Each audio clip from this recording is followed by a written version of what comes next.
एक लोक कथा प्रचलित है कि एक बार एक संत किसी नदी के किनारे खड़े अत्यंत ध्यान से उसकी लहरों को देख रहे थे।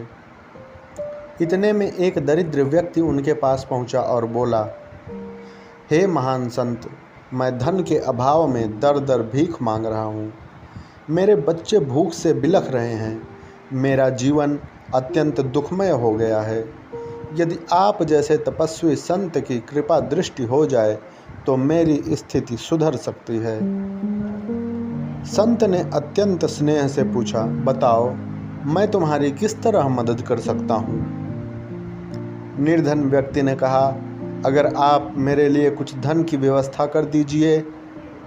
तो संत ने कहा, मेरे पास तो ऐसा धन है नहीं, लेकिन नदी के उस पार जहाँ बालू का ढेर है वहाँ जाकर देखो, शायद तुम्हारा भाग्य चमक जाए।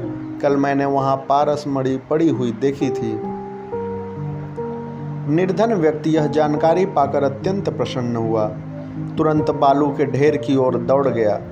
वहाँ जाकर वह पारस मणि को खोजने लगा।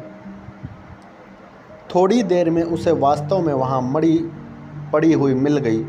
उस गरीब व्यक्ति के हाथ में एक लाठी थी जिसके किनारे पर थोड़ा लोहा लगा हुआ था।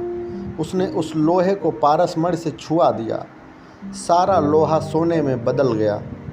उस निर्धन व्यक्ति के आनंद की तो सीमा न रही। वह खुशी से नाचने लगा।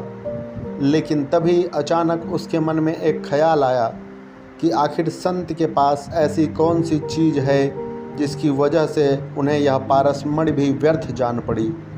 फिर वापस संत के पास जा पहुंचा और बोला, करुणामय संत, इस बार मैं आपसे कुछ मांगने नहीं आया हूँ, सिर्फ एक जानकारी चाहता हूँ।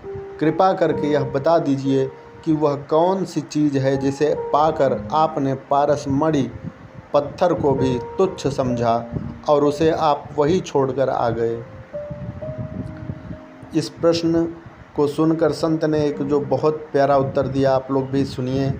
संत के मुख से केवल 3 अक्षरों का एक छोटा सा शब्द निकला कि आत्मा ही परमात्मा है।